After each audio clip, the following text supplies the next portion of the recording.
নমস্কাৰ দুপৰ সংবাদৰ সৈতে ষ্টুডিঅ'ত মই প্ৰিয়ংকা আহিছো খবৰৰ মাজলৈ বৃহস্পতিবাৰে লখিমপুৰৰ এঙাৰখোৱাত চলা উচ্ছেদক লৈ ৰাজ্যজুৰি প্ৰতিক্ৰিয়া কঠিয়াতলিত চলা প্ৰশাসনৰ বুলডোজাৰে সৃষ্টি কৰিছে তীব্ৰ প্ৰতিক্ৰিয়া লখিমপুৰ প্ৰশাসনৰ বিৰুদ্ধে সকলোৰে প্ৰশ্ন কিয় কঠিয়া তোলাৰ বাবে সময় নিদিলে এঙাৰখোৱা খ্ৰীষ্টিয়ান গাঁও দেবেৰা আৰু ফুকন হাতত চলিছিল উচ্ছেদ লখিমপুৰৰ প্ৰায় 300 পৰিয়াললৈ জাননী প্ৰেৰণ কৰিছিল প্ৰশাসনে বৃহস্পতিবাৰৰ দিনটোত 278 বিঘা মাটি বেদখলমুক্ত কৰে প্ৰশাসনে ফুকন হাতৰ কঠিয়াতলিত চলা প্ৰশাসনৰ বুলডোজাৰে হচকিত কৰিলে সকলোকে গুণগুণ চেতিয়া নামৰ এগৰাকী যুৱতীয়ে পোষ্ট কৰিছিল ফেচবুকত গুণগুণ চেতিয়াৰ ফেচবুক পোষ্টৰ পিছতে সৰ্বত্ৰ সৃষ্টি হৈছে প্ৰতিক্ৰিয়া অঞ্চলটোৰ আহোম সম্প্ৰদায়ৰ 5টা পৰিয়ালৰ ঘৰত উচ্ছেদ চলাই প্ৰশাসনে আহোম সম্প্ৰদায়ৰ 10টা পৰিয়ালৰ কৃষি ভূমিত চলিল প্ৰশাসনৰ এক্সকেভেটৰ উচ্ছেদ কৰা হৈছে 30-40টা গৰিয়া পৰিয়াল লখিমপুৰত বৃহস্পতিবাৰে চলা উচ্ছেদক লৈ ৰাজ্যজুৰি প্ৰতিক্ৰিয়া কঠিয়াতলিত চলা প্ৰশাসনৰ বুলডোজাৰে সৃষ্টি কৰিছে প্ৰতিক্ৰিয়া কিয় কঠিয়া তোলাৰ বাবে সময় নিদিলে প্ৰশাসনে ৰাজ্যৰ সৰ্বত্ৰ এতিয়া লখিমপুৰ প্ৰশাসনৰ বিৰুদ্ধে এই প্ৰশ্ন এঙাৰখোৱা খ্ৰীষ্টিয়ান গাঁও দেবেৰা আৰু ফুকন হাতত চলিছিল উচ্ছেদ লখিমপুৰৰ প্ৰায় 300 পৰিয়াললৈ জাননী প্ৰেৰণ কৰিছিল প্ৰশাসনে 288 বিঘা মাটি বেদখলমুক্ত কৰে প্ৰশাসনে ফুকন হাতৰ কঠিয়াতলিত চলা প্ৰশাসনৰ বুলডোজাৰে হচকিত কৰিলে সকলোকে গুণগুণ চেতিয়া নামৰ এগৰাকী মহিলাই পোষ্ট কৰিছিল ফেচবুকত আৰু গুণগুণ চেতিয়াৰ ফেচবুক পোষ্টৰ পিছতে সৰ্বত্ৰ প্ৰতিক্ৰিয়া দেখিবলৈ পোৱা গৈছে অঞ্চলটোৰ আহোম সম্প্ৰদায়ৰ 5টা পৰিয়ালৰ ঘৰ উচ্ছেদ আহোম সম্প্ৰদায়ৰ 10টা পৰিয়ালক কৃষি ভূমিত চলিছে প্ৰশাসনৰ এক্সকেভেটৰ উচ্ছেদ কৰা হ'ল 30-40টা গৰিয়া পৰিয়াল কেৱল কঠিয়াতলিয়ে নহয় ফুকন হাতৰ নেমুবাৰীতো চলিছে প্ৰশাসনৰ উচ্ছেদ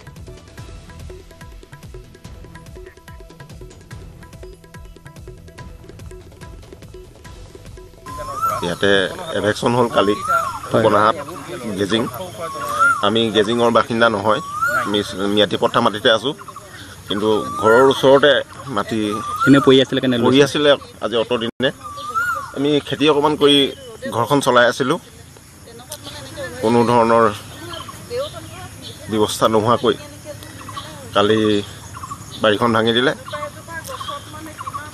দিলে চৰকাৰী মাটি আমিতো ক'বলৈ একো নাই তথাপিও মানে এখন নেমু বাৰী যেতিয়া ভাঙিছে বাহনী কাঠনিবোৰ কিয় থাকি গ'ল ওচৰৰে বাহনী কাঠনিবিলাক কিয় থাকি গ'ল এই প্ৰশ্নটো উত্তৰ মোক লাগে যদি বাহনী কাঠনিবিলাক দখলী স্বত্বত থাকিব পাৰে তেতিয়া মোৰ নেমু বাৰীখন কিয় থাকিব নোৱাৰে আৰুনো কি কম নকওঁ আৰু মানে যেতিয়া জাননীখন পাইছো তেতিয়া আমাৰ কঠিয়া তুলিব হোৱা নাছিলে ৰুব হোৱা নাছিলে সেইকাৰণে আমি তুলিব নোৱাৰিলো পৰহিৰ পৰা আমি মাক যে তিনিজনে তোলা আৰম্ভ কৰিছিলো যেতিয়া কঠিয়াখিনি আমি তুলি দিছিলো তাৰ পাছতে আমি ভবা নাই যে কঠিয়াখিনি এনেকৈ নষ্ট কৰি থৈ যাব তাৰ পাছত কালি নষ্ট কৰিব বুলি কোৱা নাছিলে প্ৰথম অৱস্থাত আমাৰ জেৰুৱা নিজে দেউতাই অতৰাই দিছিলে অতৰাই দিয়াৰ পাছত আমি গৰু ছাগলী ৰখি আছিলো আগবেলাৰ সময়খিনি পাছবেলাৰ সময়তহে এনেকুৱা কৰিলে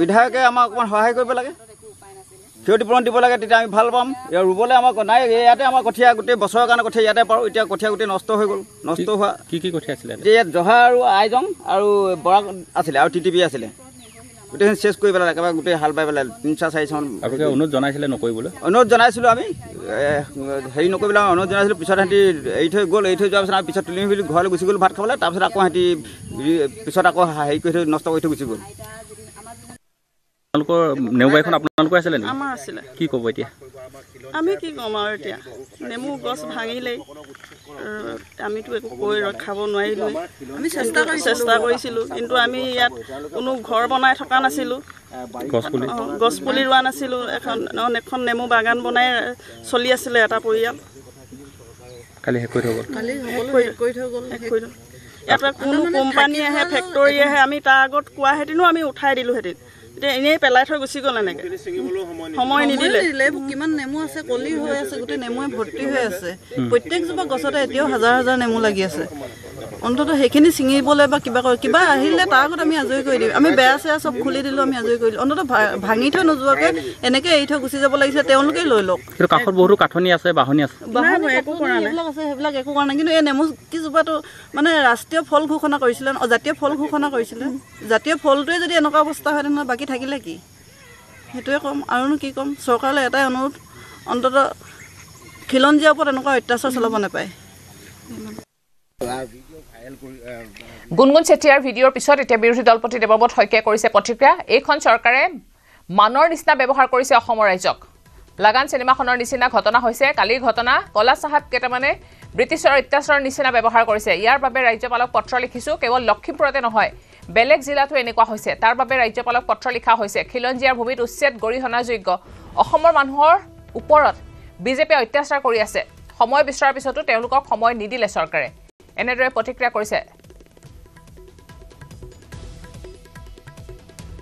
বাৰটা পৰিয়াল তেওঁলোকে আগদিনাখন স্থানীয় প্ৰতিনিধি শাসকীয় প্ৰতিনিধি এয়া লাগে DC হওক SP হওক SDC হওক মণ্ডল হওক সকলোকে কৈছিলে যে আমাক এটা দিন সময় দিয়ক তেওঁলোকে ৰাতি কঠীয়া পৰা ভিডিঅ' মই দেখিছোঁ ৰাতি কঠীয়া তুলি আছে আৰু এই কঠীয়াখিনিয়ে হ'ল ভাৰতৰ 80% মানুহ গাঁৱত থাকে গাঁৱৰ মানুহে খেতি কৰে খেতি কৰিবলৈ মূল আহিলাই হ'ল কঠীয়া নহ'লে কেনেকৈ খেতি কৰিব পথাৰত কি ৰুব গতিকে এই কঠীয়াখিনি নষ্ট কৰি এটা বছৰলৈ তেওঁলোকক মানে 5 কিলো চাউল দি পেলাই যে বুকুত থপথপাই থাকে বিজেপি গীতাই তাত মানে তেওঁলোকে মানে পৰজীৱী কৰিব বিচাৰিছে যিটো অসমীয়া আত্মসন্মান থকা অসমীয়া 5 কিলো চাউল লৈ কেতিয়াও জীয়াই থাকিব নিবিচাৰে যদিও জবৰদস্তি মানে তেওঁলোকে কৰি আছে সবকে চাউল দিম এইটো খুব দুৰ্ভাগ্যজনক ইয়াৰ গৰিহণা দিছোঁ ৰঙিয়াৰ চাঞ্চল্যকৰ হত্যাকাণ্ডৰ নন তথ্য পোহৰলৈ আহিছে মৃত্যুৰ পূৰ্বে মাতৃৰ পৰিয়াললৈ ৰাহুল কুমাৰ সিঙৰ পত্নী অঞ্জলি সিঙে হোৱাটছআপত প্ৰেৰণ কৰিছিল চাঞ্চল্যকৰ ভয়েস মেছেজ দিছিল য'ত অঞ্জলিয়ে উল্লেখ কৰিছে যে মাতৃগৃহৰ পৰা অহাৰ পিছৰে পৰা স্বামীয়ে প্ৰায় নিৰ্যাতন চলোৱাৰ কথা লগতে ৰাহুল কুমাৰ সিঙৰ মাতৃৰ বাবে কাজিয়া সূত্ৰপাত হোৱা বুলি উল্লেখ কৰিছিল ভয়েস মেছেজত স্বামী ৰাহুল কুমাৰ সিঙে চুৰিৰে হানি খুচি হত্যা কৰাৰ ভাবুকি দি থকাৰো অভিযোগ তুলিছিল অঞ্জলিয়ে যদিহে অঞ্জলি সিঙক হত্যা কৰে তেন্তে তাৰ বাবে স্বামীক জগৰীয়া কৰিছিল ভয়েস মেছেজৰ জৰিয়তে ইপিনে সমগ্ৰ ঘটনা সন্দৰ্ভত ৰঙিয়া আৰক্ষীয়ে অব্যাহত ৰাখিছে তদন্ত কিন্তু এই পৰ্যন্ত পলাতক অৱস্থাত আছে পত্নী হত্যাকাৰী ৰাহুল কুমাৰ সিং বুধবাৰে মাজনিশা ৰঙিয়াৰ 3 নং ৱাৰ্ডৰ মুৰাৰাত 2 সন্তানৰ চকুৰ সন্মুখতে চুৰিৰে ৰাহুল কুমাৰ সিঙে হানি খুচি হত্যা কৰিছিল পত্নী অঞ্জলিক বিহাৰৰ বাক্সাৰ জিলাৰ নিবাসী ৰাহুল কুমাৰ সিং আৰু তেওঁৰ পত্নী অঞ্জলি সিং চাকৰি সূত্ৰে বাস কৰিছিল ৰঙিয়াত ৰাহুল কুমাৰ সিং ৰেল বিভাগৰ অধীনৰ কেন্দুকুনা ষ্টেচনৰ ষ্টেচন মাষ্টাৰ হিচাপে কৰ্মৰত আছিল কিন্তু বুধবাৰে নিশা প্ৰায় 10:30 মান বজাত কৰ্মস্থলীৰ পৰা আহিয়ে কাজিয়া কৰিছিল পত্নীৰ সৈতে ইয়াৰ পিছতে সংঘটিত হৈছিল নৃশংস হত্যাকাণ্ডটো ৰাহুল কুমাৰ সিঙে নিজৰ 2 সন্তানৰ সন্মুখতে পত্নী অঞ্জলি সিঙক চুকা অস্ত্ৰেৰে ডিঙিত ৰেপি হানি খুচি অতি নৃশংসভাৱে হত্যা কৰে 2 সন্তানৰ হৃদয় ভিতৰক চিঞৰ বাখৰ শুনি ঘটনাস্থলীত উপস্থিত হৈছিল ঘৰৰ গৰাকী বৰুণ দাসৰ পৰিয়াল আৰু সেই সময়তে ৰাহুলে অট্টালিকাৰ চৌহদৰ বন্ধ গেটৰ ওপৰেৰে জপিয়াই পলায়ন কৰে ইতিমধ্যে CID আৰু ফৰেনচিক বিশেষজ্ঞৰ এটা দলে ঘটনাস্থলীত উপস্থিত হৈ সংগ্ৰহ কৰিছে বিভিন্ন নমুনা আনহাতে 2 কণমানি বৰ্তমান ঘৰটো গৰাকী বৰুণ দাসৰ তত্ত্বাৱধানত আছে हाँ मैं अंजनी कुमारी हूँ और मेरे पति का नाम राहुल कुमार सिंह है मेरे पति ने 3 दिन हो गया है मुझे टॉर्चर करते हुए जब से मैं गांव से आई हूँ गांव से आने के बाद 2 दिन मुझे अच्छे से रखे फिर इसके बाद टॉर्चर कर रहे हैं अगर मुझे कुछ बार बार धमकी भी दे रहे हैं कि तुमको चाकू से मार देंगे तो काट देंगे अगर मुझे कुछ हुआ और मेरे दोनों बच्चों को तो उसके जिम्मेदार मेरे पति और मेरी सासू माँ है सासू माँ उधर से चढ़ाती बढ़ाती हैं तो ये कुछ बोलते हैं और ये कई दिनों से बहुत पहले से ही है लेकिन मैं उसी तरह से सोचती हूँ कि आज सुधर जाएंगे कल सुधर जाएंगे लेकिन अगर मुझे बोल रहे हैं कि तुमको मार देंगे भले ही जेल खटेंगे अगर मेरी मृत्यु हुआ चाहे कुछ भी हुआ और दोनों बच्चों को तो इसके जिम्मेदार मेरे पति हैं और वो रेलवे में मैं इस टाइम असम में हूँ असम रंगिया में और मेरे पति केंदुकोना में स्टेशन मास्टर हैं तो बस इतना ही मैं कहना चाहती हूँ বহিৰাজ্যৰ মহিলাক ৰঙিয়াত নিঃসংগভাৱে হত্যা স্বামীয়ে 2 সন্তানৰ সন্মুখতে ডিঙিত ৰেপি নিঃসংগভাৱে হত্যা কৰে এই ঘটনাই সমগ্ৰ অঞ্চলত তীব্ৰ চাঞ্চল্য কৰাৰ লগতে সমগ্ৰ ৰাজ্যত লগাই আছে ইতিমধ্যে এই হত্যাকাণ্ডৰ এক তথ্য পোহৰলৈ আহিছে অঞ্জলি সিঙে নিজৰ স্বামীয়ে হত্যা কৰাৰ পূৰ্বে এগৰাকী এটা অডিঅ' পৰিয়ালৰ লোকক তেওঁ প্ৰেৰণ কৰিছিল আৰু এই অডিঅ'টোত আছে তেওঁক আচলতে যি মাতৃৰ ঘৰত গৈছিল আৰু মাতৃৰ ঘৰৰ গাঁৱৰ পৰা অহাৰ পিছতে তেওঁক স্বামীয়ে প্ৰায় নিৰ্যাতন চলাই অহাৰ অভিযোগ উত্থাপন কৰিছে আৰু কৈছে যে তেওঁৰ যি ৰাহুল কুমাৰ সিঙৰ যি মাতৃ আছে এই মাতৃয়ে সাৰ পানী যোগাইছিল এই কাজিয়াৰ সূত্ৰপাত হোৱাত আৰু যদিহে হত্যা কৰে তেতিয়াহ'লে ইয়াৰ বাবে দায়ী হ'ব ৰাহুল কুমাৰ সিং যিগৰাকী ৰঙিয়া ৰেল জংচনৰ অধীনৰ কেন্দুকোনা ৰেল ষ্টেচনৰ ষ্টেচন মাষ্টাৰ হিচাপে আছিল আৰু এই ৰাহুল কুমাৰ সিঙে প্ৰায় ৰঙিয়াত 2 মাহ পূৰ্বে ইয়াতে প্ৰায় যোৱা 7 মে তাৰিখে ইয়াতে ভাৰতীয় হিচাপে বসবাস কৰি আছিল ৰঙিয়া নগৰৰ 3 নং ৱাৰ্ডৰ মুৰৰা অঞ্চলত। আৰু তাৰপিছত এবাৰ ঘৰলৈ গৈছিল, ঘৰলৈ যাই কিছুদিন থকাৰ পিছত আহি প্ৰায় অত্যাচাৰ অধিক হ'বলৈ ধৰিছিলে আৰু সদায় সাধাৰণ কথাতে এনেধৰণৰ অত্যাচাৰ কৰাৰ এক গুৰুতৰ অভিযোগ উত্থাপন কৰিছে অঞ্জলি সিঙে। আৰু অঞ্জলি সিঙে কৈছে যে মই এই ঘৰখনত মোক ওপৰত প্ৰায় অত্যাচাৰ চলি আহি আছে আৰু স্বামীয়ে অত্যাচাৰ চলাই আহিছে আৰু গাঁৱত যোৱাৰ পিছতে পৰা সম্পূৰ্ণ সাৰ পানী যোগাই আছিল তেওঁৰ শাহুৱেকে। আৰু যাৰ ফলত শাহুৱে আৰু ৰাহুল কুমাৰ সিঙে তেওঁক চুৰিৰে আক্ৰমণ কৰাৰ ভাবুকি প্ৰদান কৰিছিল আৰু যদি সেই হত্যা কৰা হ'ব তেতিয়াহ'লে তাৰ বাবে দায়ী সম্পূৰ্ণ স্বামীক জগৰীয়া কৰিছিল। আৰু এটা কথা ক'ব লাগিব যে যি নিৰ্যাতন হৈ আছিল অঞ্জলি সিঙৰ ওপৰত, এই অঞ্জলি সিঙক আচলতে প্ৰথমৰে পৰা নিৰ্যাতিত হৈ আহিছিল, যাৰ পৰিপ্ৰেক্ষিতত তেওঁ এনেধৰণৰ অডিঅ' প্ৰস্তুত কৰি ঘৰলৈ প্ৰেৰণ কৰিছিল আৰু তাৰ বাবে আচলতে জগৰীয়া কৰিছে নিজৰ শাহুৱেকৰ লগতে নিজৰ স্বামীক। আৰু আৰক্ষী ইতিমধ্যে ৰঙিয়া আৰক্ষীকতে যোৱাকালি ঘটনাস্থলীত উপস্থিত হৈ তদন্ত আৰম্ভ কৰিছে। CID আৰু ফৰেঞ্চিকৰ দল আহি তেওঁলোকে তন্নকৈ পৰীক্ষা কৰি নমুনাসমূহ সংগ্ৰহ কৰিছে। কিন্তু ৰাহুল কুমাৰ সিং বৰ্তমানে পলাতক অৱস্থাত আছে আৰু তেওঁৰ সন্ধানত নামি পৰা বুলি আৰক্ষী সূত্ৰৰ পৰা প্ৰকাশ পাইছে। আৰু আৰক্ষীয়ে ইতিমধ্যে যি অডিঅ' সেই অডিঅ' লৈ তেওঁলোকে পৰীক্ষা নিৰীক্ষা কৰি তেওঁলোকে পুনৰ এক তদন্তত যোৱা বুলি জানিব পৰা গৈছে।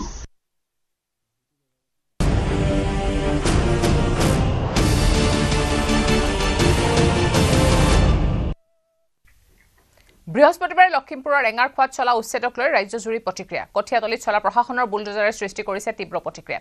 লখিমপুৰ প্ৰশাসনৰ বিৰুদ্ধে সকলোৰে প্ৰশ্ন, কিয় কঠীয়া তোলাৰ বাবে সময় নিদিলে? এঙাৰখোৱাৰ খ্ৰীষ্টিয়ান গাঁও দেবেৰা আৰু ফুকন হাতত চলিছিল উচ্ছেদ। লখিমপুৰৰ প্ৰায় 300 পৰিয়াললৈ জাননী প্ৰেৰণ কৰিছিল প্ৰশাসনে। বৃহস্পতিবাৰৰ দিনটোত 288 বিঘা মাটিত বেদখলমুক্ত কৰে প্ৰশাসনে। ফুকনহাটৰ কঠিয়াতলীত চলা প্ৰশাসনৰ বুলডোজাৰে সচকিত কৰিলে সকলোকে। গুণগুণ চেতিয়া নামৰ এগৰাকী যুৱতীয়ে পোষ্ট কৰিছিল ফেচবুকত। গুণগুণ চেতিয়াৰ ফেচবুক পোষ্টৰ পিছতে এতিয়া সৰ্বত্ৰ সৃষ্টি হৈছে প্ৰতিক্ৰিয়া। অঞ্চলটোৰ আহোম সম্প্ৰদায়ৰ 5টা পৰিয়ালৰ ঘৰত উচ্ছেদ চলায় প্ৰশাসনে। আহোম সম্প্ৰদায়ৰ 10টা পৰিয়ালৰ কৃষি ভূমিত চলিল প্ৰশাসনৰ এক্সকেভেটৰ। উচ্ছেদ কৰা হ'ল 30-40টা গৰীয়া পৰিয়াল।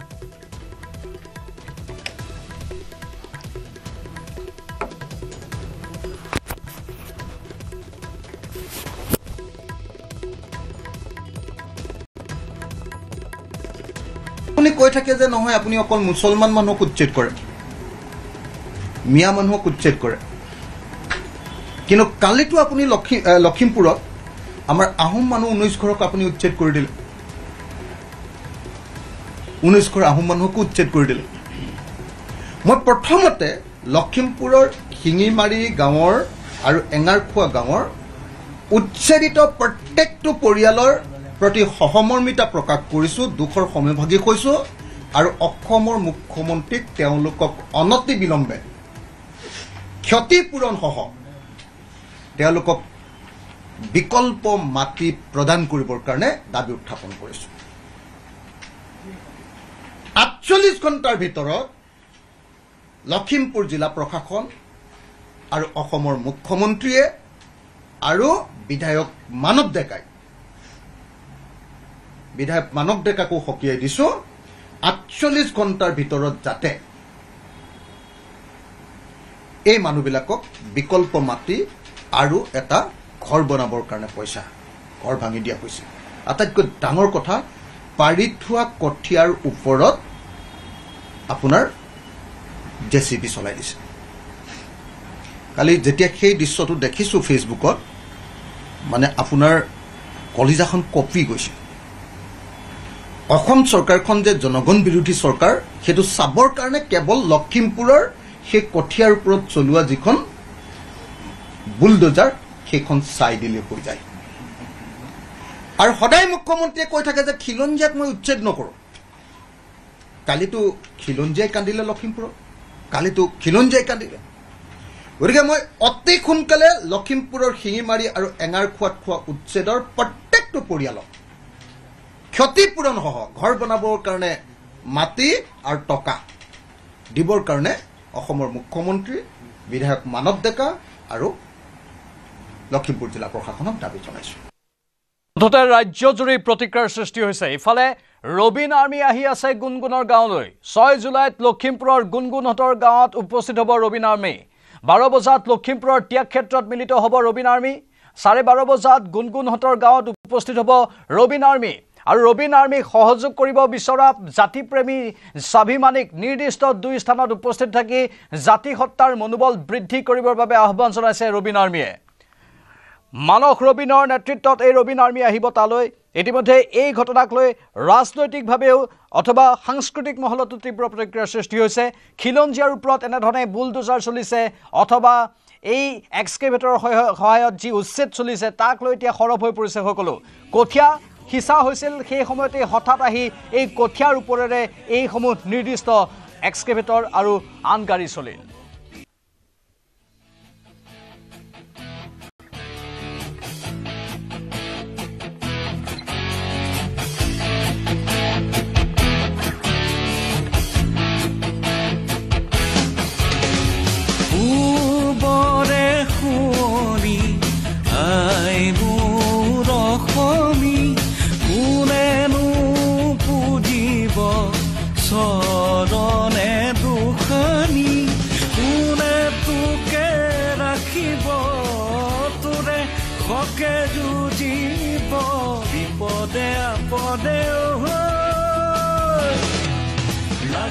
আমাৰ সতীৰ্থ সাংবাদিক সঞ্জীৱ লাহন বৰ্তমান লখিমপুৰৰ পৰা লাইভত আছে সঞ্জীৱ গোটেই ৰাজ্যজুৰি এতিয়া প্ৰতিক্ৰিয়াৰ সৃষ্টি হৈছে লখিমপুৰত যি ঘটনা সংঘটিত হ'ল এই মুহূৰ্তত হয়তো আপোনাৰ সৈতে আন বহু লোক উপস্থিত আছে সঞ্জীৱ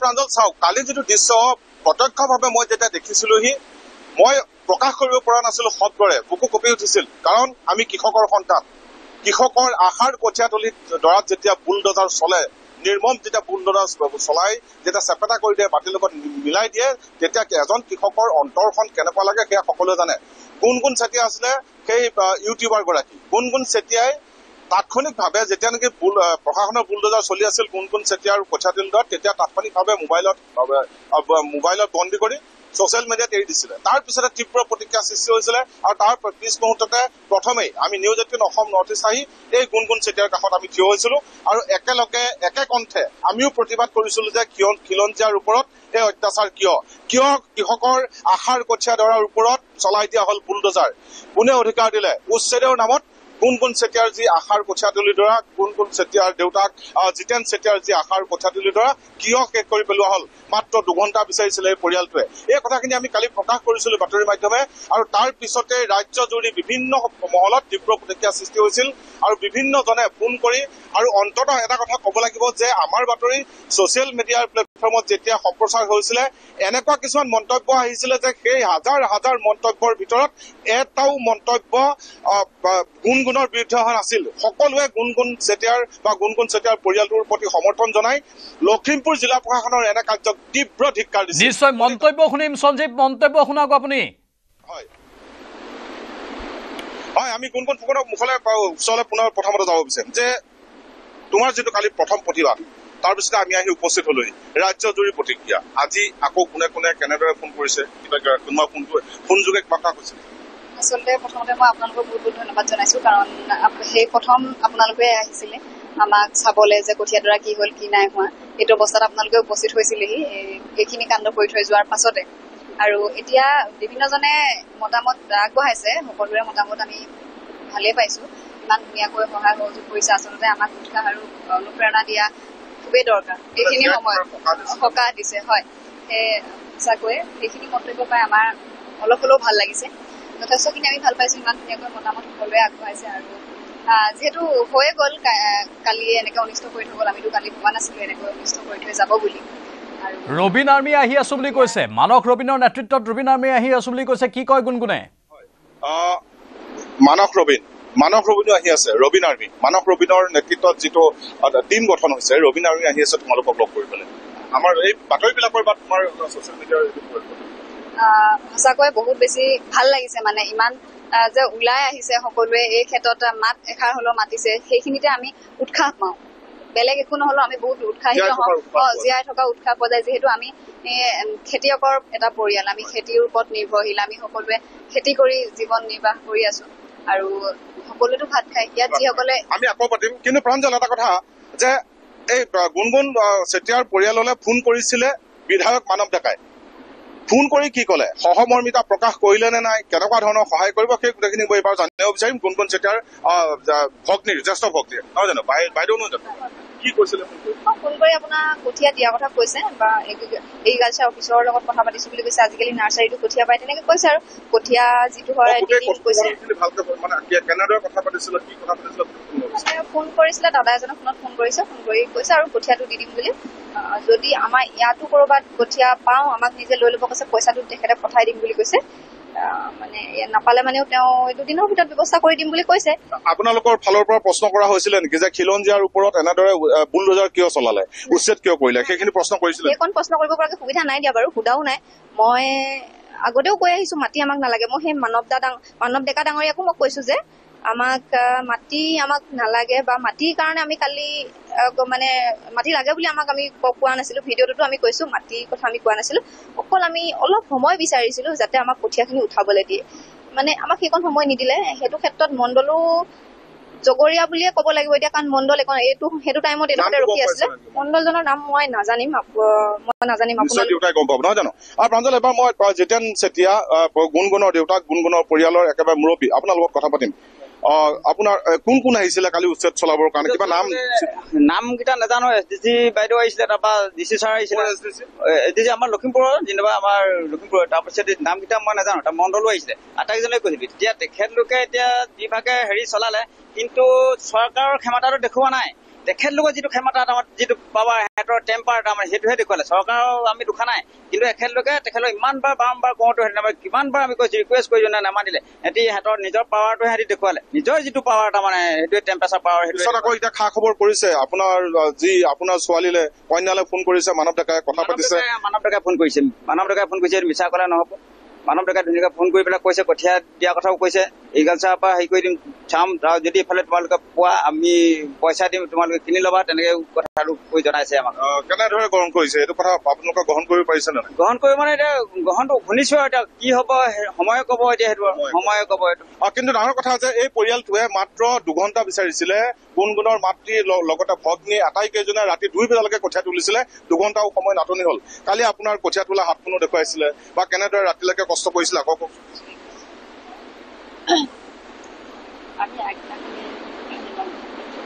কঠীয়াতে ৰাতি 1-2 বজালৈকে আমি কঠীয়া তুলি আছো। তুলি থাকোঁতে আৰু নোৱাৰিছোগে, আমি বহুত বেছি নাপালো। ভাবিছোঁ আমি ৰাতিপুৱা কঠীয়াখিনি উঠাম। তাৰপৰা আমি ৰাতিপুৱা আহোঁতে যেতিয়া মানুহ ইয়াত পালেহি, আমি সিহঁতক সুধিলো যে আমি কঠীয়াখিনি মানে 2 ঘণ্টাও আপোনালোকক নিদিলে। এই কথাখিনি ইতিমধ্যে আমি কৈছো। আৰু এতিয়া আপোনালোকৰ ওচৰলৈ কোনো প্ৰশাসনৰ ফালৰ পৰা কোনো অহা নাই? ফোন কৰি মানৱ ডেকাই কিবা খবৰ লৈছে বুলি কোৱা শুনিছেনে? মই সেইটো মই নাছিলো বা ছোৱালীৰ আগত কৈছে বুলি কৈছে। হয় প্ৰাঞ্জল, এয়াই কথা, বাস্তৱ কথা। ইতিমধ্যে আমি কালিৰ পৰা গুণগুণ চেতিয়াৰ যি পৰিয়ালৰ যি কাহিনী, কৰুণ কাহিনী, সেয়া আমি দেখুৱাই আছো। পুনৰ গুণগুণৰ কাষলৈ আমি যাব বিচাৰিম যে গুণগুণ চাওক, যে আচলতে হৈ গ'ল, নোহোৱাটো ভাল আছিলে, নহয় জানো? হয় হয়। এতিয়া হৈ যোৱাৰ পাছতনো এতিয়া আমি কি কৰিম? যিহেতু আমি চলি থাকোঁতে আমি ৰখাব নোৱাৰিলো, অনুৰোধহে জনাব পাৰো আমি, তাৰ বাহিৰে আমাৰ হাতত একো উপায় নাছিলে। গতিকে এতিয়া আৰু কি কৰিম? এটা অনুভৱ জানিব বিচাৰিম, যেতিয়া নেকি চকুৰ সন্মুখত বুলডোজাৰখন ইয়াত চলি আছিল, তোমালোকে আমি দেখিছো ভিডিঅ'টোত যে চিঞৰি চিঞৰি বাধা দিছা, ৰৈ দেচোন অকমান, ৰৈ দেচোন, তেনেকুৱা ধৰণৰ কথা কৈছিলা। এজনো তোমালোকৰ অন্তৰ বুজি পোৱা, চকুলে চোৱা মানুহ নোলাল নে তেতিয়া? নাই, নোলাল, কোনো নোলাল। আমাৰ ঘৰৰ মানুহখিনিৰ বাহিৰে কোনো নাই। বেলেগ মানুহ ওচৰে পাজৰে কিবা দল সংগঠনৰ মানুহ? নাই, দল সংগঠন নাই, এটাও নাই দল সংগঠন। ওচৰৰ মানুহো মাত মতা নাই। অকল আমাৰ দেউতাৰ সৰুজনী বায়েক আছিলে, আমাৰ সৰু আপা আছিলে, সৰু আপাই মাত মাতিছে, আৰু আমি ঘৰৰ মানুহখিনিয়ে মাত মাতিছো। তাৰ বাহিৰে কোনোৱে মাত মতা নাই এই ক্ষেত্ৰত। সম্পূৰ্ণ কালি অকলশৰীয়া। প্ৰাঞ্জল চাওক, এইখিনি কথা আচলতে এইখিনি কথা আমি দেখুৱাই আছো।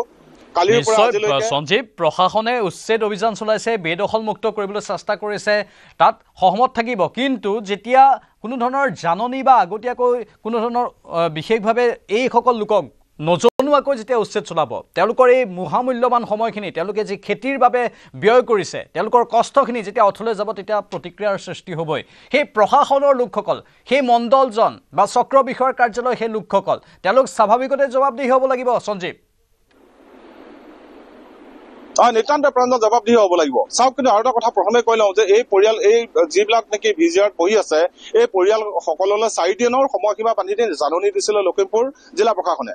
কিন্তু যিবিলাক ঘৰ ইত্যাদি আছিলে সেইখিনি বহু লোকে নিজেই ভাঙি ঘৰ দুৱাৰ বয় বস্তু আঁতৰাই নিজে লৈ গুচি গ'ল। কিন্তু এই কঠীয়াখিনি নিব পৰা অৱস্থাত নাই। আচল কথাটো চাওক যে এই কঠীয়াখিনি তাৎক্ষণিকভাৱে উঘালি লৈ যাব পৰা ব্যৱস্থা নাই। এই সামান্য কথাটো বুজি নাপালে লখিমপুৰ জিলা প্ৰশাসনৰ সেই SDC গৰাকীয়ে বা মণ্ডল গৰাকীয়ে বুজি নাপালে। কঠীয়া ঘৰ দুৱাৰ ইত্যাদি ভাঙি ছিগি যিসকলে ইয়াত বসবাস কৰি আছিলে তেওঁলোকে নিজে আঁতৰি গুচি গ'ল।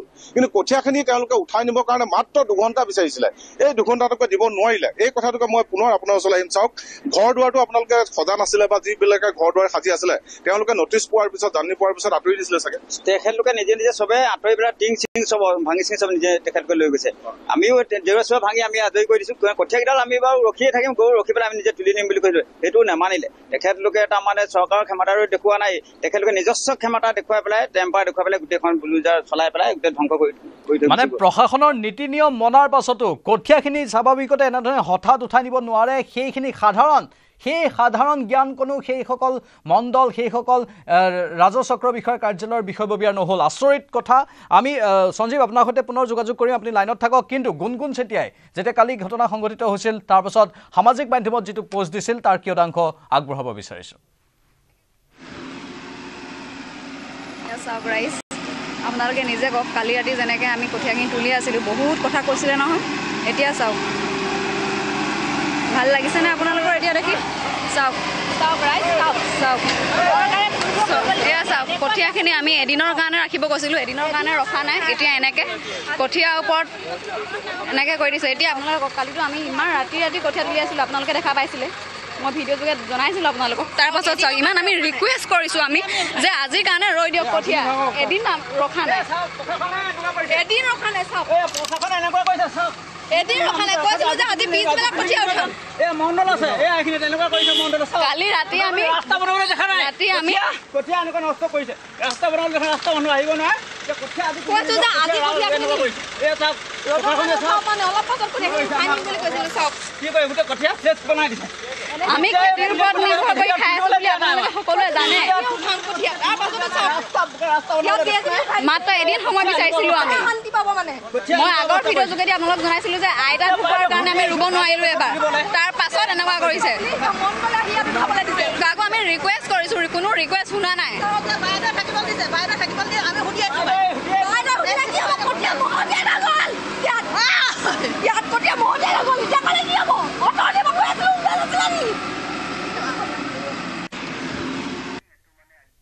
সেয়া নিশা কেনেধৰণে এওঁলোকে এই কঠীয়াবোৰ তুলি আছিল। খেতিৰ ওপৰত নিৰ্ভৰশীল এটা পৰিয়াল, তেওঁলোকে কষ্ট কৰি কঠীয়া ৰুইছিলে, ভৱিষ্যতৰ সপোন দেখিছিলে, খেতি কৰিয়ে তেওঁলোকে পৰিয়াল পোহপাল দিয়ে। তাৰ পাছতো প্ৰশাসনে এই কথাখিনিত গুৰুত্ব নিদিলে। স্বাভাৱিকতেই ক'ৰবাত বেদখল হৈ আছে সেয়া উচ্ছেদ চলাব লাগিব, কিন্তু তাৰ অৰ্থ এইটো নহয় যে খাটি খোৱা মানুহে কষ্ট কৰি জীৱন নিৰ্বাহৰ বাবে যি সাধন মুকলি কৰি লয় তাত কুঠাৰঘাত পেলাব।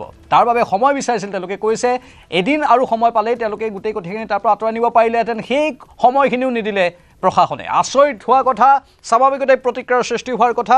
ইতিমধ্যে যিবোৰ ঘৰ নিজে নিজে তাত খালী কৰি দিছিল, যিবোৰ ঘৰ বেদখল হৈ থকা বুলি উল্লেখ কৰা হৈছিল, তাত থকা লোকসকলে নিজেই খালী কৰি দিছিল। কিন্তু জীৱনৰ সমল এই কঠীয়াডৰা, তেওঁলোকে খেতিৰ ওপৰত নিৰ্ভৰশীল এটা পৰিয়ালে কঠীয়াডৰা আঁতৰাবলৈ আৰু অলপ সময় বিচাৰিছিল, কিন্তু সেইখিনি সময় প্ৰশাসনে নিদিলে।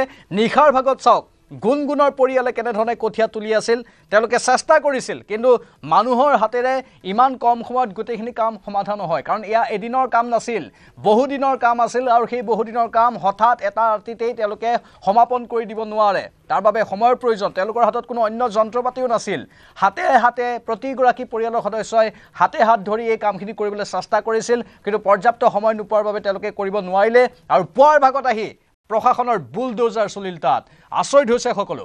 এক্সকেভেটৰ এখন সোমোৱাই দিলে কঠীয়াতলিত, আৰু তাৰ পাছত স্বাভাৱিকতেই প্ৰতিক্ৰিয়া হোৱাৰে কথা। ইতিমধ্যে ৰাজ্যজুৰি প্ৰতিক্ৰিয়া হৈছে, ৰাজনৈতিকভাৱেও হৈছে, আৰু আন আন ক্ষেত্ৰতো প্ৰতিক্ৰিয়াৰ সৃষ্টি হৈছে। ইফালে কেৱল কঠীয়াতলিয়ে নহয়, ফুকনহাটৰ নেমুবাৰীতো চলিল প্ৰশাসনৰ উচিত। ইয়াত চাওক, যিসকল সাধাৰণ খেতিয়কে খেতিডৰাৰ জৰিয়তে ভৱিষ্যতৰ সপোন দেখে, সেই খেতিয়কৰ মনত, খেতিয়কৰ কষ্টত আঘাত সানিছে প্ৰশাসনে। কঠীয়াতলিতে নহয়, এয়া ফুকনহাটৰ নেমুবাৰীতো প্ৰশাসনৰ উচ্ছেদ চলিল। গোটেই নেমুবাৰী কাটি খাস্তাং কৰি পেলালে। অলপ সময়ো নৰলে সেইসকল খেতিয়কৰ বাবে। সেই খেতিয়কসকলক এটা নিৰ্দিষ্ট সময়ো নিদিলে। ঘৰ ভাঙিছে তাত কাৰো আপত্তি নাই তেওঁলোকে কৈছে আমি ঘৰ নিজে নিজে খালী কৰি দিছোঁ টিং বা আন কেতবোৰ সামগ্ৰী আমি নিজে নিজে আঁতৰাই নিছোঁ কিন্তু খেতিডৰা যি খেতিডৰাৰ জৰিয়তে জীৱনৰ দুবেলা দুমুঠি বা ভাত মুকলি কৰি লওঁ সেই খেতিডৰাত যদি এনেধৰণৰ আঘাত পৰে কেনেধৰণে সহ্য কৰি থাকিব পাৰিম আৱেগিক হৈ পৰিছে প্ৰতিগৰাকী লোক কান্দি উঠিছে প্ৰতিগৰাকী লোক আৰু মনৰ বেদনাৰ কথা প্ৰকাশ কৰিছে ইতিমধ্যে সেই মনৰ বেদনা ক্ষোভলৈ পৰ্যবেক্ষিত হৈছে সঞ্জীৱ আছে লাইনত সঞ্জীৱ ইতিমধ্যে গোটেই ঘটনাক্ৰম অসমৰ দৰ্শকসকলে নিউজ 18ৰ জৰিয়তে বুজি পাইছে দৃশ্যবোৰ দেখি আছে কিন্তু প্ৰশাসনৰ লোক এতিয়া এজনো নাই সকলোৱে তাৰ পৰা যেন পলায়ন কৰিছে আচলতে চাওক এই বাস্তৱ সত্যটো সন্মুখীন হবৰ কাৰণে প্ৰশাসনৰ সাহস নাই বুলি ক'ব লাগিব কাৰণ সেই সকলো একোজন মানুহ হয়তো কালি তেওঁলোকে যি তেওঁলোকৰ ক্ষমতাত মত্ত হৈ আছিলে যেতিয়া নেকি সেই ক্ষমতাৰ নিচা তেওঁলোকৰ গ'ল সৰ্বত্ৰ ৰাজ্যজুৰি যেতিয়া প্ৰতিক্ৰিয়াৰ সৃষ্টি হ'ল হয়তো ৰাইজৰ প্ৰতিক্ৰিয়া দেখি বা এই গুণগুণ চেতিয়া পৰিয়ালটোৰ প্ৰতি ৰাইজৰ যি সমৰ্থন সেয়া দেখি এতিয়া তেওঁলোকৰো চাগে অন্তৰখনত কান্দি উঠিছে সেই বুলিয়ে ক'ব লাগিব আৰু পঞ্চায়ত আৰু এটা দৃশ্য মই দেখুৱাম যে চাওক কেৱল এই কঠীয়াতলি দৰাই নহয় ইতিমধ্যে আপুনি উল্লেখ কৰিছে যে বিঘাই বিঘাই নেমু বাগান কাটি খাস্তাং কৰিলে আৰু এটা কচু চাওক এই কচুডৰা আৰু প্ৰায় এমাহ থকা হলে কৃষকে চপাব পাৰে ইয়াত কিন্তু কোনো ঘৰ দুৱাৰ বান্ধি এই কৃষকজনে এই মাটিখিনি তেওঁ ইয়াত বসবাস কৰিবলৈ লোৱা নাছিলে খেতি কৰিছিলে এনেই পৰি আছিলে চৰণীয়া পথাৰ যিহেতু ভিজিয়াৰ চৰণীয়া পথাৰ তাত তেখেতে কৃষকজনে কচু খেতি কৰিছিলে কি নিৰ্মমভাৱে কচুডৰা কাটি থৈ গ'ল চাওক প্ৰায় 1 বিঘা জোৰা এডৰা কচু আহিনীয়া কচু এইখিনি বজাৰৰ মূল্য যথেষ্ট হ'ব আৰু কচু ইতিমধ্যে খেতি অঞ্চলটোত ভাল হয় এই কচুখিনি কাটি পেলালে এই কচুখিনি কৃষকৰ চকুৰ আগত নষ্ট কৰি পেলালে কিমান এটা কেনেকুৱা দৃশ্য হ'ব লাগিব সেই কথাটো এবাৰ আমাৰ দৰ্শকসকলে অনুভৱ কৰক কেৱল এই কঠীয়াতলিৰ দৰে নহয় মই পুনৰ কৈছো কেৱল এই কঠীয়াতলিৰ দৰে নহয় এই আশে পাশে থকা নেমু বাগান বিঘাই বিঘাই নেমু বাগান তাৰপিছত এনেদৰে কচুৰ বাৰী কচু তুলিবলৈ আৰু এমাহ আছিলে কচুখিনি হয়তো খান্দিবলৈ এমাহৰ পিছত কচুখিনি খান্দিব পৰা হ'লহেঁতেন মাত্ৰ এমাহৰ পিছত ইমানো সময় নহ'ল জিলা প্ৰশাসনৰ কিন্তু তাতোতকৈ ডাঙৰ কথা তৎপৰতা মানিব লাগিব যদি সঁচাই সদা তৎপৰ হৈ থকা প্ৰশাসন তেতিয়াহ'লে ক'বলগীয়া একো নাই কিন্তু কিছু ক্ষেত্ৰত চৰকাৰী ভূমি ডাঙৰ বিষয়াসকলে ডাঙৰ লোকসকলে যেতিয়া বেদখল কৰি তাত ঘৰ দুৱাৰ ইত্যাদি বনাই থাকে সেই সকলৰ ওচৰলৈ যাবলৈ কিন্তু এই আমাৰ লখিমপুৰ জিলা প্ৰশাসনৰ দৰে প্ৰশাসনিক বিষয়াসকলৰ সাহস নাই এতিয়া চাওক গুণগুণে এতিয়াও গুণগুণ চেতিয়াৰ পৰিয়ালে এতিয়াও উচ্ছেদ কৰি থৈ যোৱা কঠীয়াতলিৰ দৰাত কেনেবাকৈ ভাল কঠীয়া পায় নেকি সেয়া বিচাৰ কৰি আছে মই দেখুৱাই আছো দৃশ্যটো মই গুণগুণৰ দেউতাক জিতেন চেতিয়া ডাঙৰীয়াৰ লগত আকৌ কথা পাতিবলৈ যত্ন কৰিম তেখেতেও বিচাৰি আছে কেনেবাকৈ এতিয়া মানৱ ডেকাই ফোন কৰা বুলি কৈছে তেওঁলোকে মানৱ ডেকাই কৈছে প্ৰয়োজন হলে কৃষি বিভাগৰ সৈতে কথা পাতি তেওঁলোকক কঠীয়া দিব কিন্তু সেইখিনি আকৌ ৰোৱা সেই যে মানৱ কষ্ট এই মানুহৰ হাতেৰে কিমান আৰু কষ্ট কৰিব আকৌ কঠীয়াখিনি ৰোৱাৰ বাবে আকৌ সময় বিচৰা বা সময় লোৱা সকলো এটা প্ৰতিকূল বতৰৰ কথা থাকিব আন কেতবোৰ কথাও ইয়াত থাকিব সঞ্জীৱ হয় চাওক প্ৰান্ত ডাঙৰ কথা এজন কৃষকে খুব পৰিকল্পিতভাৱে পৰিকল্পনা কৰি কঠীয়াডৰা সিঁচে কঠীয়াডৰা পাৰে এই কঠীয়াখিনিত আছিলে আইজং কঞ্জহা আৰু টিটিবি কৃষক জিতেন শইকীয়াৰ পৰিকল্পনা আছিলে বজাৰত খুব বেছি মূল্য থকা কঞ্জহা ধান খেতি কৰিব আইজং ধানৰ খেতি কৰিব আৰু টিটিবি খেতি কৰিব আৰু সেই তেনেকুৱা ধৰণৰ কঠীয়া এতিয়া মানৱ ডেকা ডাঙৰীয়াই ক'ৰ পৰানো যোগাৰ কৰি দিব বা কৃষি বিভাগে হয়তো আগতীয়াকৈ পৰিকল্পনা কৰি থোৱা নাই যে উচ্ছেদ চলাব উচ্ছেদিতসকলৰ কঠীয়া নষ্ট কৰিব তাৰপিছত আইজং টিটিবি বা কঞ্জহাৰ কঠীয়া দিব তেওঁলোকে যি কঠীয়া দিব কিন্তু সেইখিনি গ্ৰহণ কৰিব পাৰিব জানো সেইখিনি এজন কৃষকে কোনো কাৰণতে গ্ৰহণ কৰিব নোৱাৰে কি ক'ব এই মুহূৰ্তত যদি কঠীয়াও দিয়ে তেতিয়াহ'লে আইজং টিটিবি আৰু আপুনি কঞ্জহা ধান ইয়াত কৰিছিলে এনেকুৱা ধৰণৰ কঠীয়া পাব জানো এনেকুৱা ধৰণৰ কঠীয়া ক'ত পাম এতিয়া চবেইতো ৰুই মেলি থকা কেইটালে পাম ইয়াত বিচাৰিলে মানে তেনেকুৱা কঠীয়াটো পাবলৈ নাই আমিতো এই ভাল এই আইজং আৰু টিটিবি আৰু কঞ্জহা বৰা এই 4টা আমি লৈছিলো এই 4টাই বৰা ধানো আছিলে এইকেইটাই লৈছিলো এতিয়া ক'বলৈ ভাষাই নাই আৰু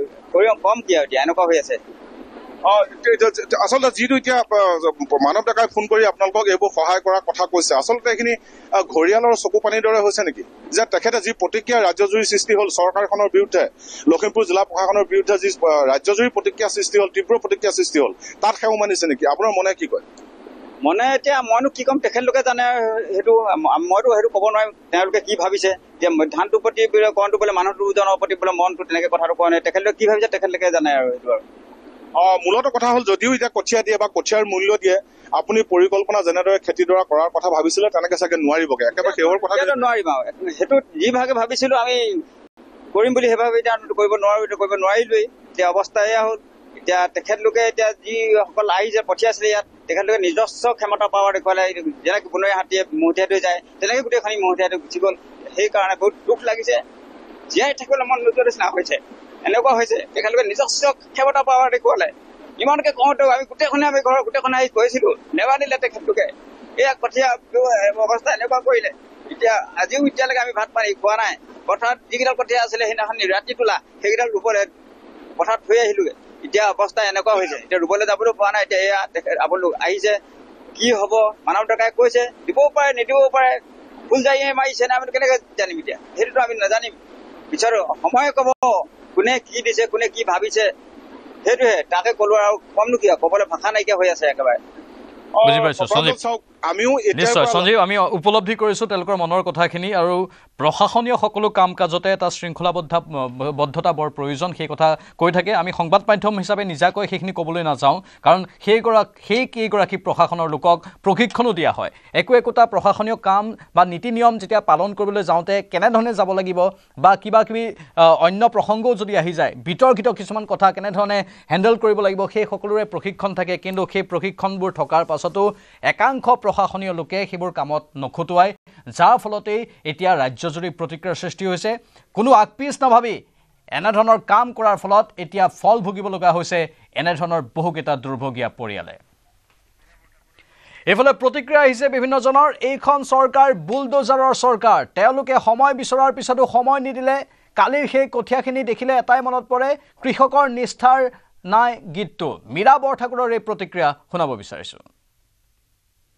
অত্যন্ত দুৰ্ভাগ্যজনক কথা। তেওঁলোকে মই কালি ছোৱালীগৰাকীৰ গোটেই ভাষ্যখিনিও দেখিছোঁ। তেওঁলোকে কৈছে যে আমি মাটি এৰি দিম, কিন্তু আমাক কঠীয়াখিনি তুলিবৰ কাৰণে আমাক অলপ সময় দিয়ক।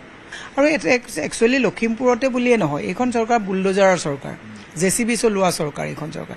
মই মুখ্যমন্ত্ৰীক কৈছোঁ আপোনালোকে তাত আমাৰ অসমীয়া মানুহবিলাকে য'ত খেতি বাতি কৰি আছে তাত সময় নিদিয়াকৈ যেনেকৈ বুলডোজাৰৰ স্থান তাপংকে কৰিছে। আজি মৰিয়নিৰ সেইফালে চাওকচোন, নগাসকলে অসমৰ মাটি বেদখল কৰি তাত ৰাবাৰ বাগান খুলিছে, শ বিঘা মাটি। অৰুণাচলৰ সীমান্তত যাওক, মেঘালয় সীমান্তত যাওক, সকলোতে আগ্ৰাসন চলিছে। মুখ্যমন্ত্ৰীক সেইবিলাকত কিন্তু বুলডোজাৰ চলাবলৈ কিন্তু সাহস নাই। মুখ্যমন্ত্ৰীৰ গৃহ বিভাগৰ দায়িত্বত থকা পুলিচ কিন্তু সেইবিলাকত তেওঁলোকক বাধা দিবলৈ যাবলৈ পুলিচৰ সাহস নাই। কৃষক বা দুখীয়া ৰাইজৰ লগত তেওঁলোক নাই। তেওঁলোকে কেৱল বিজেপি হিতাধিকাৰীৰ পক্ষত আছে, তেওঁলোকক ভোট লাগে, বাকী কাৰো লগত তেওঁলোক নাই একচুৱেলি। গতিকে এইটো অত্যন্ত গৰিহণাৰ যোগ্য। পৰৱৰ্তী বাতৰি। চাইকেলেৰে 5খন দেশ ভ্ৰমণ কৰি ভাৰতত প্ৰৱেশ কৰিলে পেৰাচাইক্লিষ্ট ৰাকেশ বণিক। ৰাছিয়া, নেপাল আদি দেশ ভ্ৰমণ কৰি ভাৰতত প্ৰৱেশ কৰে কলিয়াবৰৰ ৰাকেশে। অসমৰ পৰ্যটনৰ প্ৰসাৰৰ উদ্দেশ্যে 10,000 কিলোমিটাৰ চাইকেল যাত্ৰা কৰাৰ উদ্দেশ্য আছিল পেৰাচাইক্লিষ্টগৰাকীৰ। মাৰ্চ মাহত 5খন ৰাষ্ট্ৰ ভ্ৰমণৰ বাবে ওলাই যোৱা ৰাকেশ শীঘ্ৰে উপস্থিত হ'ব গুৱাহাটীত। 2012 চনৰ জুন মাহত এটা দুৰ্ঘটনাত পতিত হৈ বণিকে তেওঁৰ সোঁ ভৰিটো হেৰুৱাইছিল। 1.5 বছৰ বিচনাত পৰিও হাৰি যোৱা নাছিল তেওঁ। দুৰ্ঘটনাৰ পিছতে ভুল চিকিৎসাৰ বাবে কাটি পেলাবলগীয়া হৈছিল যুৱকজনৰ এটা ভৰি। নিজৰ যত্ন, একাগ্ৰতা আৰু পৰিশ্ৰমৰ জোৰত কৃত্ৰিম ভৰি লগাই এগৰাকী চাইক্লিষ্ট ৰূপে জনপ্ৰিয় হৈ পৰিছিল তেওঁ। বিভিন্ন দেশত সামাজিক সচেতনতা বৃদ্ধিৰ বাবে ৰাকেশ বণিকে চাইকেল চলাইছে। ইতিমধ্যে 10,000 কিলোমিটাৰ পথ চাইকেল চলাই ভাৰতত উপস্থিত হৈ সকলোকে ধন্যবাদ জ্ঞাপন কৰিছে ৰাকেশ বণিকে। জয় আই অসম, জয় হিন্দ, জয় ভাৰত। ফাইনেলি মই 5খন কাণ্ট্ৰি কৰি মই ইণ্ডিয়াত সোমাই আছোঁ আৰু এইটোৰ কাৰণে আপোনালোক চবৰে মই থেংক ইউ ক'ব বিচাৰি আছোঁ। আৰু স্পেচিয়েলি আমাৰ অনাৰেবল চিফ মিনিষ্টাৰ ছাৰ, আমাৰ অনাৰেবল পবিত্ৰ মাৰ্গেৰিটা ছাৰ, আমাৰ যিমান এডমিনিষ্ট্ৰেশ্যনৰ মানুহ আছে প্ৰণয়দা, সকলোকে মই থেংক ইউ ক'ব বিচাৰি আছোঁ যে মই ছাকচেছফুলি ইণ্ডিয়াত সোমাইছোঁ। কাৰণ মোৰ কাৰণে এইটো ইজি এটা ৰাইড নাছিল। মই ৰাছিয়া মস্কোৰ পৰা চাইক্লিং কৰি আহি আছোঁ আৰু লাষ্ট মোৰ কাণ্ট্ৰি আছিল নেপাল। মই এতিয়া ইণ্ডিয়াত সোমাইছোঁ আৰু আপোনালোকৰ ধীৰ আশীৰ্বাদ আৰু মৰমক মই মোৰ জীৱনত এটা ডাঙৰ এছেটমেণ্ট লৈ কিনে আগুৱাই যাম। আপোনালোকে আকৌ আশীৰ্বাদ কৰিব যাতে মোৰ ফাইনেল ডেষ্টিনেশ্যন গুৱাহাটীলৈকে মই আহিব পাৰোঁ। জয় আই অসম, জয় হিন্দ, জয় ভাৰত। চিকিৎসক তথা জনপ্ৰিয় ইউটিউবাৰৰ অকাল মৃত্যু। পশ্চিম কাৰ্বি আংলঙৰ ডংকা মোকামত বিদ্যুৎস্পৃষ্ট হৈ ডাক্তৰ ৰূপলীন ৰংপিপিৰ মৃত্যু হ'ল। বৃহস্পতিবাৰে নিশা ইনভাৰ্টাৰৰ সংযোগ বিচ্ছিন্ন কৰিবলৈ লওঁতেই সংঘটিত হয় এই অঘটন নিশা অহা ধাৰাসাৰ বৰষুণ আৰু ঢেৰেকনিৰ বাবে ইনভাৰ্টাৰৰ সংযোগ বিচ্ছিন্ন কৰিবলৈ গৈছিল চিকিৎসকগৰাকী সেই সময়তেই বিদ্যুৎস্পৃষ্ট হৈ থিতাতে মৃত্যুক আঁকোৱালি ল'লে ডাক্তৰ ৰূপলিন ৰংপিপিয়ে উমপানাই খণ্ড প্ৰাথমিক চিকিৎসালয়ৰ অন্তৰ্গত অতিকৈ দুৰ্গম অঞ্চল ক্ৰকেংডাঙত সমূহীয়া চিকিৎসা বিষয়া হিচাপে কৰ্মৰত আছিল ডাক্তৰ ৰূপলিন ৰংপিপি চিকিৎসকগৰাকীৰ অনাকাংক্ষিত মৃত্যুত স্বাস্থ্য বিভাগৰ লগতে জিলাখনতো শোকৰ ছাঁ পৰিছে এপিনে বৈঠলাংচুৰ পুঞ্জা গাঁৱতো বজ্ৰপাতত আহত হৈছে 6 জন লোক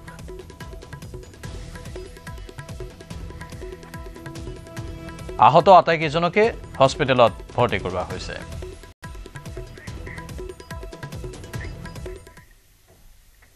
বাতৰি দেখিলে সময় হৈছে বাণিজ্যিক বিৰতিৰ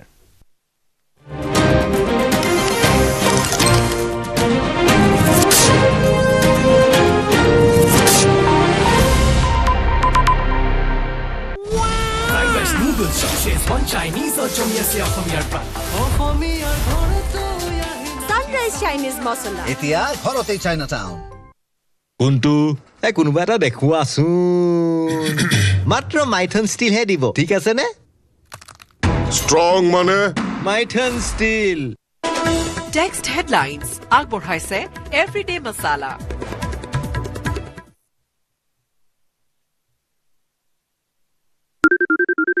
সোনাক্ষী মছলা ক'ত থৈছা ইফাল ইফাল সকলো ফালে বিচাৰিলো মই বিচাৰি পোৱা নাই খামোছ চুপ এইবাৰ চোৱা এভৰিডে মছলা বোলা ৰান্ধো মছালেদাৰ চলে চলে প্ৰতিদিনৰ ৰান্ধাত এভৰিডে মছলা বিশুদ্ধ মছলা সুগন্ধ আৰু আচল সোৱাদ টেষ্ট এনেকুৱা প্ৰতি ৰান্ধাত আনে সোৱাদ এভৰিডে মছলা দেশৰ সোৱাদ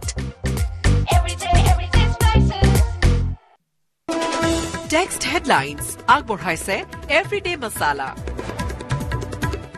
কোনটো কোনোবা এটা দেখুৱাচোন মাত্ৰ মাইথন ষ্টিল হে দিব ঠিক আছে নে ষ্ট্ৰং মানে Maithon steel Weather report presented by Sunrise.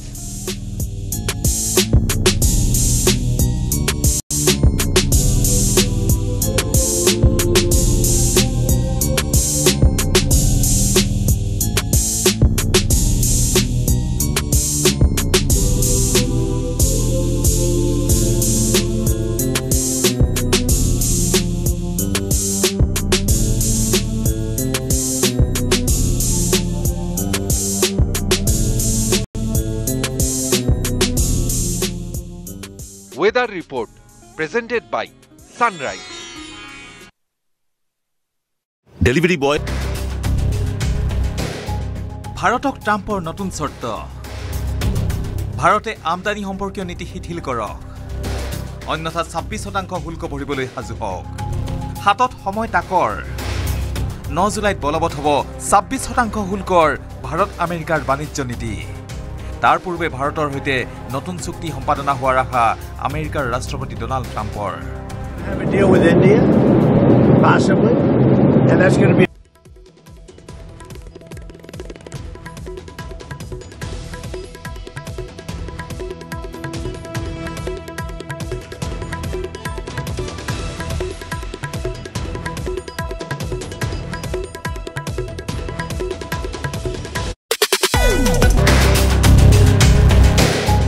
ভাৰতক ট্ৰাম্পৰ নতুন চৰ্ত ভাৰতে আমদানি সম্পৰ্কীয় নীতি শিথিল কৰক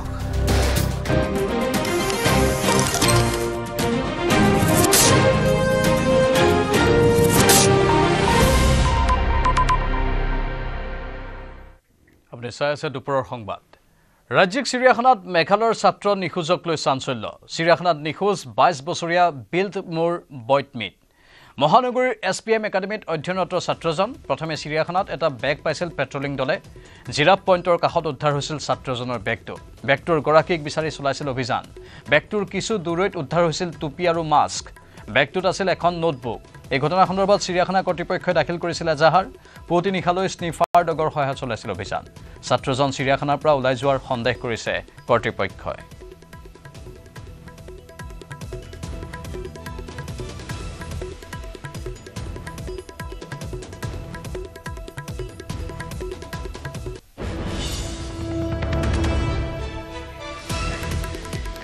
আৰু ইতিমধ্যে হয়তো ছাত্ৰজনক উদ্ধাৰ কৰা হৈছে সেইখিনি কথা জানিবলৈ আমাৰ সাংবাদিক বিৰিঞ্চি ডেকা আছে জনাবলৈ আমাক বিৰিঞ্চি কি তথ্য আছে নিশ্চয় প্ৰাঞ্জল যে আচলতে যোৱাকালি বিয়লি ভাগৰ পৰা যিগৰাকী ছাত্ৰ নিখোজ বুইল্ট মোৰ নামৰ যিগৰাকী মেঘালয়ৰ ছাত্ৰ যি SPMৰ অধ্যয়নৰত হৈ আছিল সেই ছাত্ৰজনৰ প্ৰসংগত যেহেতু কালি নিশাৰ পৰা অভিযানকাৰী দলে পুৱতি নিশালৈকে স্নিফাৰ ডগৰ সহায়ত বিচাৰি থকা হৈছিল কিন্তু সেই ছাত্ৰজনৰ কিন্তু কোনো ধৰণৰ সংসূত্ৰ লাভ নকৰিলে কেৱল মাত্ৰ সেই বেগটো আৰু সেই এযোৰ জোতা সেই স্থানত জিৰাফ পইণ্টত আচলতে লাভ কৰিছিল কিন্তু পৰৱৰ্তী সময়ত আচলতে আজি DFO গৰাকীয়ে কিছু সময় পূৰ্বে এটা মন্তব্য কৰিছে যে তেওঁলোকে আশংকা কৰিছে যেহেতু ওলাই যে এক্সিট পইণ্টত তেওঁলোকৰ CCTV ভিজুৱেল যেহেতু নাই গতিকে তেওঁলোকে ভাবি লৈছে আশংকা কৰিছে যে ছাত্ৰজনে যেহেতু প্ৰথম মাস্ক পিন্ধি আহিছিল এটা টুপি পিন্ধি আহিছিল হয়তো পৰৱৰ্তী সময়ত সেইসমূহ সামগ্ৰী খুলি হয়তো তেওঁ ওলাই গৈছে বুলি ধাৰণা কৰা হৈছে কিয়নো যি ৰাজ্যিক চিৰিয়াখানাৰ এনে এটা অঞ্চল নাই যিটো অঞ্চলতে আচলতে তদন্তকাৰী দলে অভিযানকাৰী দলে অভিযান চলোৱা নাই গতিকে কোনো ধৰণৰ বিৰিঞ্চি মাজতে সুধিছোঁ এই মুহূৰ্তত যি দৃশ্য দেখি আছোঁ এজন যুৱক দেখিছোঁ সেই যুৱকজন আৰক্ষীৰ গাড়ীত বহি আছে তেওঁক লৈ যোৱা হৈছে সেই যুৱকজন ছাত্ৰজনৰ পৰিয়ালৰ সদস্য নে কি হয় যি দৃশ্য দেখি আছোঁ নিশ্চয় সেইজন হৈছে সেই ছাত্ৰজনৰ তেওঁৰ কনিষ্ঠ ভাতৃ গতিকে তেওঁ যেতিয়া তেওঁৰ জ্যেষ্ঠ ভাতৃ যেতিয়া নিৰুদ্দেশ হোৱাৰ যেতিয়া খবৰ লাভ কৰিছে লগে লগে তেওঁলোকৰ পৰিয়ালৰ লোকক খবৰ দিয়া হৈছিল যিহেতু সেই ছাত্ৰজনৰ বেগত নোটবুক পোৱা গৈছিল বিভিন্ন ধৰণৰ ঘৰৰ পৰিচয় পত্ৰ বা ফোন নম্বৰসমূহ পোৱা গৈছিল গতিকে সেই আৰক্ষীয়ে তেওঁলোকক খবৰ দিয়া হৈছিল আৰু আজি পুৱাৰ ভাগত সেই ভাতৃ আহি ওলাইছিলহি তেওঁক যিহেতু লগত লৈ অভিযানকাৰী দল এটা অন্য কিছু স্থানতো অভিযান চলাই আছে এই মুহূৰ্তত আৰু DFO গৰাকীও সেই কথাখিনিকে কৈছে যে হয়তো ওলাই যাব পাৰে আৰু যদিহে ওলাই যোৱা নাই তেতিয়াহ'লে সেই ছাত্ৰজন গ'ল ক'ত যে জোৰ যিহেতু চাৰিওফালে বৃহৎ ৱাল আছে সেই ৱাল পাৰ হৈ যোৱাৰো যিহেতু সম্ভৱ নহয় গতিকে সেই ছাত্ৰজন ক'ত গ'ল তাক লৈ এই মুহূৰ্তত যথেষ্ট ৰহস্যৰ সৃষ্টি আৰু এই মুহূৰ্তত যিহেতু যিগৰাকী চেণ্ট্ৰেল DCP অমিতাভ বসুমতাৰী আহি ৰাজ্যিক চিৰিয়াখানাত উপস্থিত হৈ DFO গৰাকীৰ লগত আলোচনাত মিলিত হৈছে যে কেনেধৰণে কি কৰিব পৰা যায় অভিযান যিহেতু একাংশ লোক ইয়াৰ যিসকল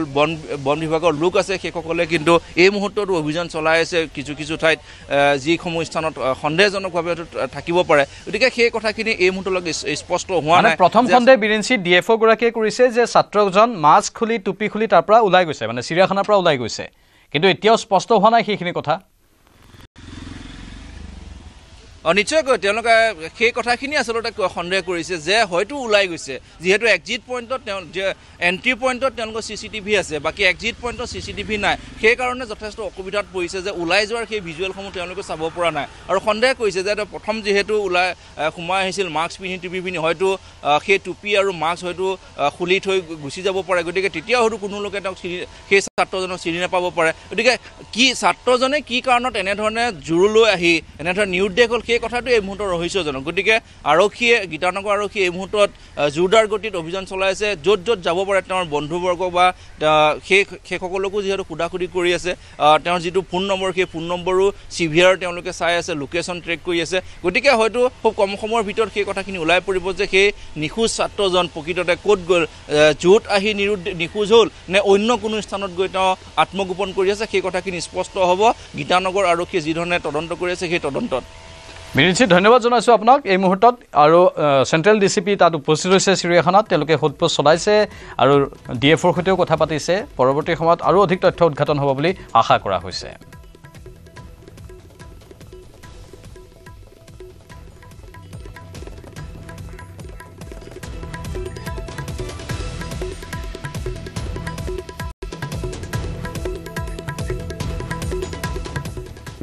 কলিয়াবৰৰ বাঘৰ চুকত যুৱকৰ মৃতদেহ উদ্ধাৰ হৈছে বৃহস্পতিবাৰে নিশা বাঘৰ চুক গাঁৱত উদ্ধাৰ মিণ্টু বৰা নামৰ যুৱকজনৰ মৃতদেহৰ সৈতে উদ্ধাৰ হৈছে এখন বাইক মৃত মিণ্টু বৰাৰ ঘৰ বাঘৰ চুক গাঁৱৰ পৰা 2 কিলোমিটাৰ নিলগৰ বালিটিকা গাঁৱত বাঘৰ চুক গাঁৱৰ দীপালী বৰা নামৰ মহিলাগৰাকীৰ ঘৰৰ পদূলিৰ এটা গাঁতত এখন বাইকে হেঁচা মাৰি ৰখা অৱস্থাত উদ্ধাৰ হয় যুৱকজনৰ মৃতদেহ নিশাই ঘটনাস্থলীত হিলঘাট আৰক্ষী উপস্থিত হৈ যুৱকজনক উদ্ধাৰ কৰি জখলাবন্ধা চিকিৎসালয়লৈ প্ৰেৰণ কৰে যদিও যুৱকজনক মৃত বুলি ঘোষণা কৰে চিকিৎসকে পৰিয়ালৰ লোকৰ মতে এয়া এক পৰিকল্পিত হত্যাকাণ্ড যুৱকজনৰ ডিঙি আৰু কপালত আঘাতৰ চিহ্ন প্ৰত্যক্ষ কৰা বুলি দাবী কৰিছে মৃত যুৱকজনৰ পৰিয়ালে মৰণোত্তৰ পৰীক্ষাৰ প্ৰতিবেদন আৰু আৰক্ষীৰ সঠিক তদন্তৰ অন্ততহে পোহৰলৈ আহিব ঘটনাৰ প্ৰকৃত সত্যতা হেৰি কি কয় মটৰচাইকেল লৈ পিছল খাই পৰিছে তই নিজে এক্সিডেণ্ট কাৰ ঘৰত পাইছে ঘৰ বুলিতো নহয় এইটো ৰাস্তা কিনাৰতহে খালৰ ওপৰত কাৰ ঘৰ চোতালত পাইছে চোতাল নহয় এইটো চোতাল নহয় নহয় ড্ৰেইন হয় এইটো ৰাস্তা কিনাৰতে যিটো ড্ৰেইন আছে ড্ৰেইনত পাইছে এয়া তাৰপৰা চুলাই আনিলে চুলাই আনি খালে সোমাই লৈ ওলাই আহিব নোৱাৰি সেয়া লুটি খাই পৰি বাইকে হেঁচা মাৰি ধৰি শেষেই ল'ৰা এজন একে ডেকা ল'ৰা বালিটিকাৰ ল'ৰা আছিলে বিদুৰ শইকীয়াৰ পিতাক ডাঙৰ হৈছেতো বাঘৰ চকুতে হৈছে না ল'ৰাজন আছিলে বালিটিকাৰ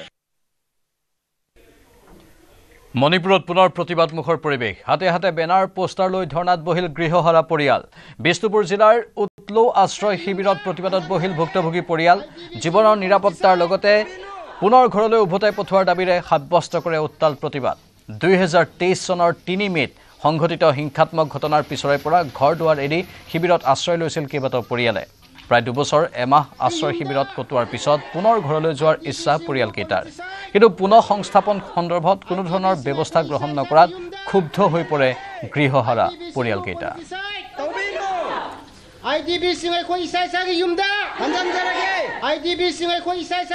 जो अभी तक हम लोग रहता है 2 साल हो गया है सरकार ने कुछ भी नहीं करता है हम लोग घर वापस जाना चाहते हैं और हम लोग इधर बहुत मुश्किल में रहता है 2 साल हो गया है बच्चे और जो बीमार लोग ठीक से भी ट्रीटमेंट नहीं कर हो पा रहे इधर क्योंकि हम लोग पैसे ठीक से नहीं कमा पा रहे कहाँ से कमाएगा इधर रहते हैं काम भी नहीं मिलता है पहले तो हम लोग घर में रहकर थोड़ा ऐसे छोटा मोटा कारोबार करके उधर में रहता है ठीक से अभी तो इधर में बच्चे भी ठीक से पढ़ाई भी नहीं कर पा रही है कहाँ से देगा स्कूल फी ऐसे बहुत रहते हैं आजकल तो वो लोग के बच्चे भी नहीं गवर्नमेंट स्कूल में नहीं सेंड करता है और हम लोग कहाँ से हम लोग भी बच्चे को पढ़ाई करके बड़ा करना चाहता है और गवर्नमेंट स्कूल भी ठीक से पढ़ाई नहीं करता है और हम लोग कैसे गवर्नमेंट स्कूल में बच्चे को पढ़ाई करने के लिए सेंड करेगा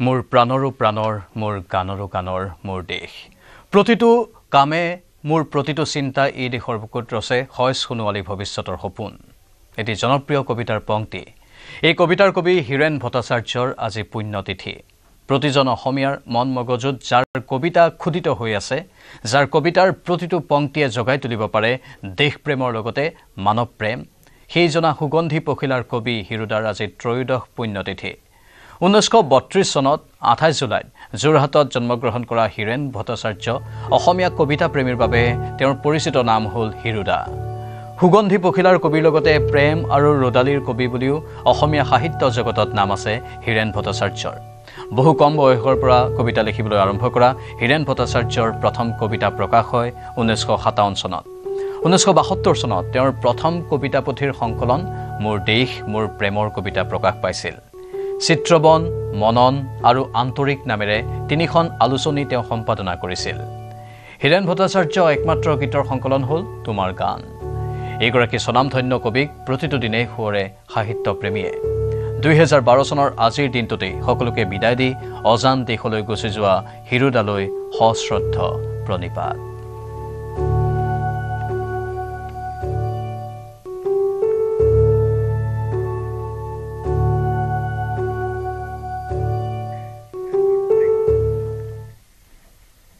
শিৱসাগৰ ডিমৌ নিতাইপুখুৰীৰ ডকাইতিৰে জড়িত থকাৰ সন্দেহত এজনক আটক তুলতুল দুৱৰী নামৰ এজন লোকক আটক কৰিছে আৰক্ষীয়ে শিৱসাগৰৰ জয়াপাৰৰ পৰা আটক তুলতুল দুৱৰীক তুলতুলক লগত লৈ আৰক্ষীয়ে 10 লাখ টকাৰ সন্ধানত অভিযান চলাইছে বিগত সময়ছোৱাতো একাধিকবাৰ ডকাইতি চুৰি কাৰ্যত গ্ৰেপ্তাৰ হৈছিল তুলতুল দুৱৰী বৃহস্পতিবাৰে ডিমৌ নিতাইপুখুৰী পথত দিন দুপৰতে দুৰ্বৃত্তই লুটি নিছিল 10 লক্ষাধিক টকা এই ৰিক্সাত ডাকঘৰৰ বিপুল দত্ত নামৰ কৰ্মচাৰীজনে কঢ়িয়াই নিছিল এই বৃহৎ অংকৰ ধন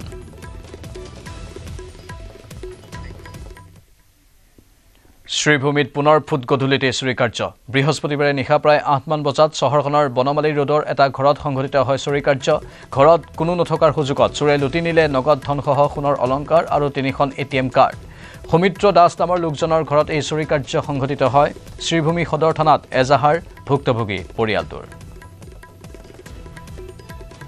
কাৰণ কি 6:30টাৰ পৰা তেখেতে ওলাইছে তাৰ পিছত 8টা 8:30 বজাত ঘৰত আহিছে তো এই যে গ্যাপখিনি আছে 2 ঘণ্টাৰ এই 2 ঘণ্টাৰ পিছতো ঘৰটোত চুৰিটো হৈছে কিন্তু সবচেয়ে আশ্চৰ্য ঘটনা এইটো হৈছে যে চুৰ ঘৰৰ প্ৰতি সোমালে কিভাবে এইটো কোনো মানে ৰাস্তা কোনো দেখা নাই মানে দৰজা বা জানলা কিছু কোনো কিছু ভাঙা নাই কিছু নাই চুৰটো কিভাবে আগৰ পৰা ঘৰত লুকাই আছিল নেকি এইটো তো পুলিচে কৈছে এইটো হ'ব পাৰে সময় হৈছে এতিয়া বাতৰি বিদায় লোৱাৰ নমস্কাৰ